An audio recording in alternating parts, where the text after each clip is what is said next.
Pelajaran Sekolah Sabat Selasa 22 Juli 2025. Judul untuk hari ini adalah 3 tulah pertama. 10 tulah di Mesir tidak ditujukan kepada rakyat Mesir, tetapi kepada dewa-dewi mereka. Setiap tulah menimpa setidaknya satu dari mereka. Bacalah Keluaran 7 ayat 14 sampai 8 ayat 19. Apakah yang terjadi pada tulah-tulah ini? Saya baca di dalam Keluaran 7 ayat 14 sampai Keluaran 8 ayat 19. Berfirmanlah Tuhan kepada Musa. Firaun berkeras hati, ia menolak membiarkan bangsa itu pergi. Pergilah kepada Firaun pada waktu pagi, pada waktu biasanya ia keluar ke sungai. Nantikanlah dia di tepi sungai Nil dengan memegang di tanganmu tongkat yang tadinya berubah menjadi ular. Dan katakanlah kepadanya, Tuhan Allah orang Ibrani telah mengutus aku kepadamu untuk mengatakan, biarkanlah umatku pergi, supaya mereka beribadah kepadaku di padang gurun. Meskipun begitu sampai sekarang engkau tidak mau mendengarkan. Sebab itu beginilah firman Tuhan. Dari hal yang berikut akan kau ketahui bahwa akulah Tuhan. Lihat, dengan tongkat yang di tanganku ini akan kupukul air yang di sungai Nil, dan air itu akan berubah menjadi darah. Dan ikan yang dalam sungai Nil akan mati, sehingga sungai Nil akan berbau busuk, maka orang Mesir akan segan meminum air dari sungai Nil ini. Tuhan berfirman kepada Musa, katakanlah kepada Harun, ambillah tongkatmu, ulurkanlah tanganmu ke atas segala air orang Mesir, ke atas sungai, selokan, kolam, dan ke atas segala kumpulan air yang ada pada mereka, supaya semuanya menjadi darah, dan akan ada darah di seluruh tanah Mesir, bahkan dalam wadah kayu dan wadah batu. Demikianlah Musa dan Harun berbuat seperti yang difirmankan Tuhan. Diangkatnya tongkat itu dan dipukulkannya kepada air yang di sungai Nil, di depan mata Firaun dan pegawai-pegawainya, maka seluruh air yang di sungai Nil berubah menjadi darah. Matilah ikan di sungai Nil sehingga sungai Nil itu berbau busuk dan orang Mesir tidak dapat meminum air dari sungai Nil. Dan di seluruh tanah Mesir ada darah, tetapi para ahli Mesir membuat yang demikian juga dengan ilmu-ilmu mantra mereka. Sehingga hati Firaun berkeras dan ia tidak mau mendengarkan mereka. Keduanya seperti yang telah difirmankan Tuhan. Firaun berpaling, lalu masuk ke istananya dan tidak mau memperhatikan hal itu juga. Tetapi semua orang Mesir menggali-gali di sekitar sungai Nil mencari air untuk diminum, sebab mereka tidak dapat meminum air sungai Nil. Demikianlah genap 7 hari berlalu setelah Tuhan menulahi sungai Nil. Berfirmanlah Tuhan kepada Musa, pergilah menghadap Firaun dan katakan kepadanya, beginilah firman Tuhan, biarkanlah umatku pergi, supaya mereka beribadah kepadaku. Jika engkau menolak membiarkannya pergi, maka aku akan menulahi seluruh daerahmu dengan katak. Katak-katak akan mengeriap dalam sungai Nil, lalu naik dan masuk ke dalam istanamu dan kamar tidurmu, ya sampai ke dalam tempat tidurmu, ke dalam rumah pegawai-pegawaimu dan rakyatmu, bahkan ke dalam pembakaran rotimu, serta ke dalam tempat adonanmu. Katak-katak itu akan naik memanjati engkau, memanjati rakyatmu dan segala pegawaimu. Berfirmanlah Tuhan kepada Musa, katakanlah kepada Harun, ulurkanlah tanganmu dengan tongkatmu ke atas sungai, ke atas selokan dan ke atas kolam, dan buatlah katak-katak bermunculan meliputi tanah Mesir. Lalu Harun mengulurkan tangannya ke atas segala air di Mesir, maka bermunculanlah katak-katak lalu menutupi tanah Mesir.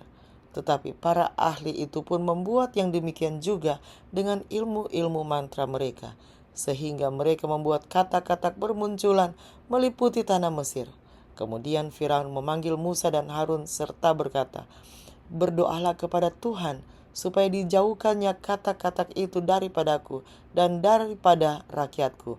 Maka aku akan membiarkan bangsa itu pergi, supaya mereka mempersembahkan korban kepada Tuhan. Kata Musa kepada Firaun, silakanlah tuanku katakan kepadaku, bila aku akan berdoa untukmu, untuk pegawaimu dan rakyatmu, supaya kata-kata itu dilenyapkan daripadamu dan dari rumah-rumahmu, dan hanya tinggal di sungai Nil saja. Katanya, besok. Lalu kata Musa, jadilah seperti katamu itu, supaya Tuanku mengetahui bahwa tidak ada yang seperti Tuhan Allah kami. Maka kata-kata itu akan dijauhkan daripadamu, dari rumah-rumahmu, dari pegawai-pegawaimu dan dari rakyatmu, dan hanya akan tinggal di sungai Nil saja. Lalu Musa dan Harun keluar meninggalkan Firaun, dan Musa berseru kepada Tuhan karena kata-kata yang didatangkannya kepada Firaun. Dan Tuhan melakukan seperti yang dikatakan Musa, sehingga kata-kata itu mati lenyap dari rumah, dari halaman, dan dari ladang. Dikumpulkan oranglah bangkai-bangkainya bertumpuk-tumpuk sehingga tanah itu berbau busuk.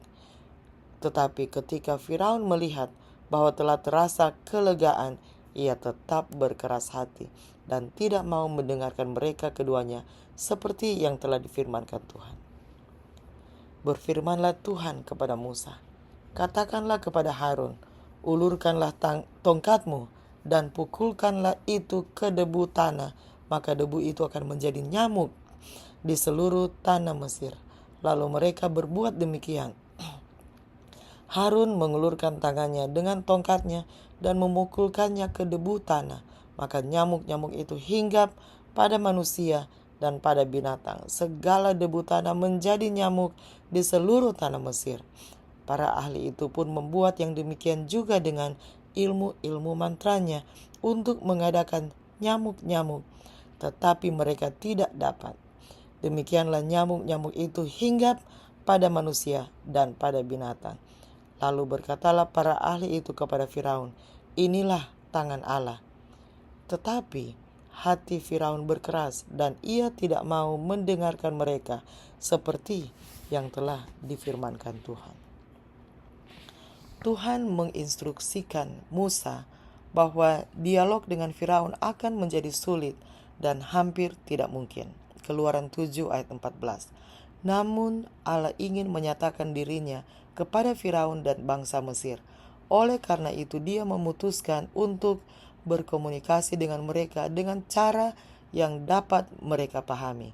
Selain itu, orang Ibrani akan mendapatkan keuntungan dari konfrontasi ini karena mereka akan belajar lebih banyak tentang Allah mereka. Tulah pertama ditujukan kepada Hapi, dewa sungai Nil. Keluaran 7 ayat 17-25. Kehidupan di Mesir sepenuhnya bergantung pada air dari sungai Nil. Di mana ada air, di situ ada kehidupan. Air adalah sumber kehidupan, sehingga mereka menciptakan dewa mereka Hapi dan menyembahnya sebagai pemberi kehidupan. Tentu saja hanya Allah yang hidup yang merupakan sumber kehidupan, pencipta segala sesuatu, termasuk air dan makanan. Mengubah air menjadi darah melambangkan perubahan kehidupan kepada kematian. Hapi tidak mampu menyediakan dan melindungi kehidupan. Hal ini hanya terjadi melalui kuasa Tuhan. Tuhan kemudian memberi Firaun kesempatan lagi. Kali ini dewa katak Heket langsung dihadapkan kepadanya. Keluaran 8 ayat 1-15. Alih-alih menghasilkan kehidupan, sungai Nil justru menghasilkan kata-kata yang ditakuti, dibenci, dan dimusuhi oleh orang Mesir. Mereka ingin memusnahkannya. Waktu yang tepat ketika tulah ini disingkirkan menunjukkan bahwa kuasa Tuhan juga ada di balik tulah ini. Tulah ketiga memiliki penjelasan yang paling singkat. Keluaran 8 ayat 16-19. Jenis serangga di sini dalam bahasa Ibrani kinim tidak jelas. Agas, nyamuk, kutu. Hal ini ditujukan kepada dewa Geb, dewa bumi Mesir, dari debu tanah. Gemah kisah penciptaan dalam Alkitab. Allah mengeluarkan serangga yang menyebar ke seluruh penjuru negeri. Karena tidak dapat meniru keajaiban ini, hanya Tuhan yang dapat menciptakan kehidupan. Para penyihir itu menyatakan, ini adalah jari Tuhan. Keluaran 8 ayat 19. Namun, Firaun tetap tidak mau mengalah. Bayangkan betapa kerasnya hati Firaun. Penolakan yang berulang-ulang terhadap bisikan Tuhan hanya memperburuk keadaan. Pelajaran apakah yang dapat kita petik dari penolakan yang terus-menerus terhadap bisikan Tuhan? Demikianlah bacaan pelajaran Sekolah Sabat Selasa 22 Juli 2025. Sampai bertemu di bacaan pelajaran Sekolah Sabat selanjutnya. Tuhan memberkati.